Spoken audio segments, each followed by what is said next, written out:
ආයුබෝවන්. අද අපි සාකච්ඡා කරන්නේ වෛද්‍ය විද්‍යාත්මක කාරණයක් පිළිබඳව.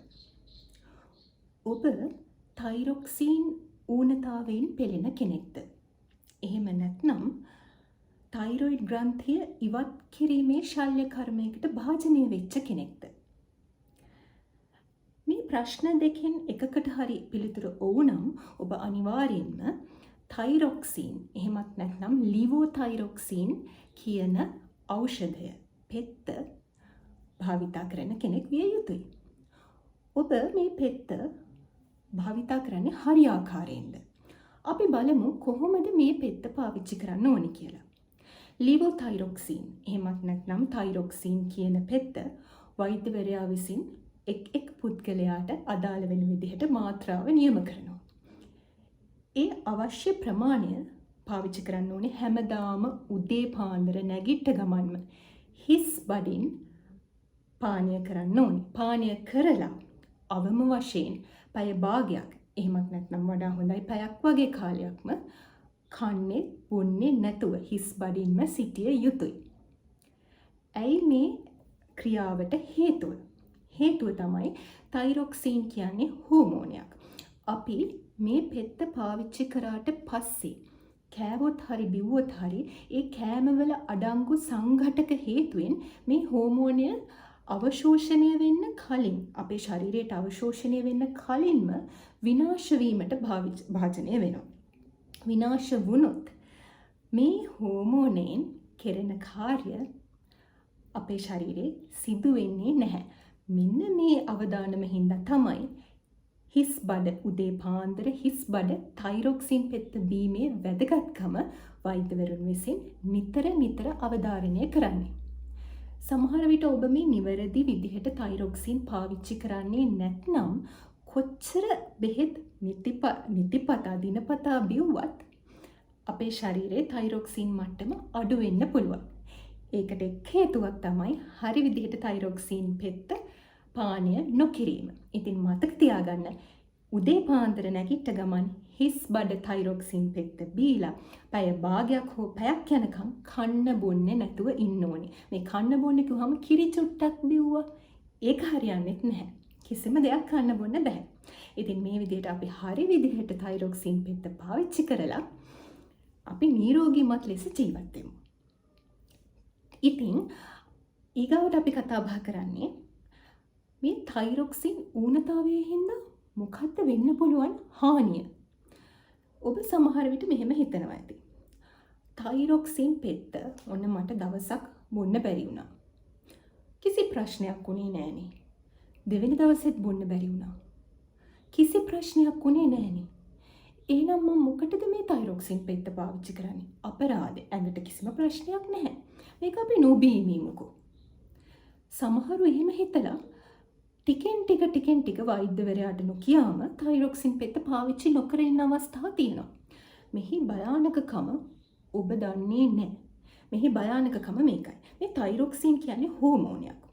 හෝමෝන ශරීරයේ ක්‍රියාකාරී වෙන්න මේ පැයෙන් දෙකෙන් වගේ ක්‍රියාත්මක වෙන්නේ නැහැ. සමහර විට දින ගණන්, සති ගණන් ගත වෙන්න පුළුවන්.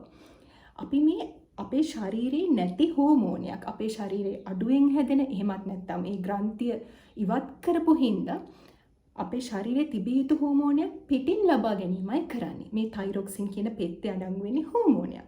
ඉතින් මේ හෝමෝනෙන් ක්‍රියාත්මක වෙන්නේ ශරීරය ඇතුලේ ක්‍රියාත්මක වෙන්නේ ඊටාම හිමින්.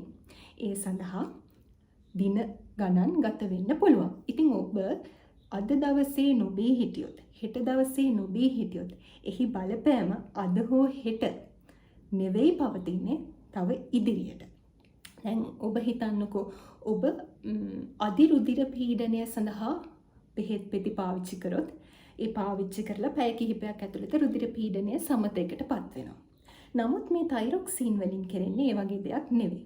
අපේ මුළු ශරීරයේම පරිවෘත්තීය ක්‍රියාවලිය පාලනය කරන එක තමයි තයිරොක්සින් වල කාර්යය. එතකොට අපි නිසි පරිදි තයිරොක්සින් පෙත්ත පාවිච්චි කරේ නැති වුණොත්, එහෙමත් නැත්නම් තයිරොක්සින් ගන්නෙම නැතුව හිටියොත්, එහෙමත් නැත්නම් අපි තයිරොක්සින් ගන්න අය වශයෙන් මාස 6කට හෝ අවුරුද්දකට වතාවක් තමන්ගේ ලේවල තයිරොක්සින් ප්‍රමාණය පරීක්ෂා කරන්න ඕනේ. TSH කියන පරීක්ෂණය එතනින් එහාට ගියොත් තයිරොක්සින් ලෙවල් එක T3 T4 මේ වගේ විවිධ පරීක්ෂණ තියෙනවා තයිරොක්සින් මට්ටම පරීක්ෂා කරන්න. මේවා නිසි පරිදි පරීක්ෂා කරමින් ඒ අදාළ විදිහට තමන්ගේ රුධිරයේ තයිරොක්සින් තියෙන ප්‍රමාණය අනුව මේ බෙහෙත් එක්ක අඩු වැඩි කිරීම කරගෙන දිගටම ජීවිත කාලෙම ගත කරන්න ඕනේ. මේ විදිහට කරේ නැති වුණොත් මෙහි අතුරු විපාක ඔබ නොදන්නවා වුණාට ඊටාම භයානක වෙන්න පුළුවන්. තයිරොක්සින් අඩු වුණාම අපේ රුධිරයේ කොලෙස්ටරෝල් මට්ටම ඉහළ යනවා.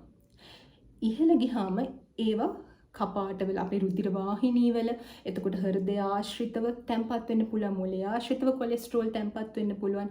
ඒ රුධිර නාල තුනී වෙලා අපිට එකපාරටම අපි දන්නෙත් නැහැ හෘදයාබාධ ඇති වෙන්න පුළුවන්.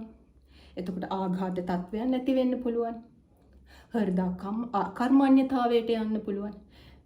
මේ වගේ දේවල් සිද්ධ වෙන්න පුළුවන්. ඊට අමතරව ගියාම ස්නායු දුර්වල වීම, එතකොට අපිට කන් ඇහෙන්නේ නැති වෙන දේවල්, එතකොට ස්ත්‍රී කාන්තා පාර්ශ්වයේ ගත්තොත් ප්‍රජනන පද්ධතියේ යම් යම් ගැටලුකාරී තත්ත්ව, උදාහරණයක් වශයෙන් අධික ලෙස ඔසප් රුධිර වහනය වීම, මේ වගේ විශාල සංකූලතා ඇති වෙන්න පුළුවන්.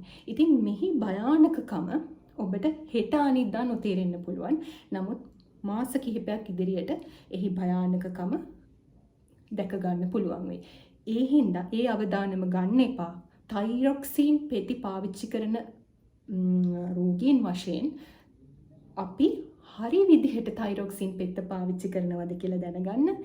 ඒ වගේම මාස 6කට හෝ අවුරුද්දකට සැරයක් වෛද්‍යවරයා නියම කරන පරිදි තමන්ගේ රුධිර මට්ටම අපි බලාගෙන ඒ අනුව තයිරොක්සින් පෙත්ත මාත්‍රාව අඩු වැඩි කර ගැනීම කරගන්න. ඒ විතරක් නෙවෙයි, තමන්ට අවංක වෙලා හරි විදිහට අවංකව දිනපතා හරියට තයිරොක්සින් පෙත්ත පාවිච්චි කරලා අපි මේ අනවශ්‍ය විදිහට අනතුරු ජීවිතයට සෞඛ්‍ය තත්ත්වයට තර්ජන ඇතිවීම වළක්වාගෙන යහපත් නිරෝගී දිවි පෙවතක් ගත කරමු. එහෙනම් ඔබට ආයුබෝවන්.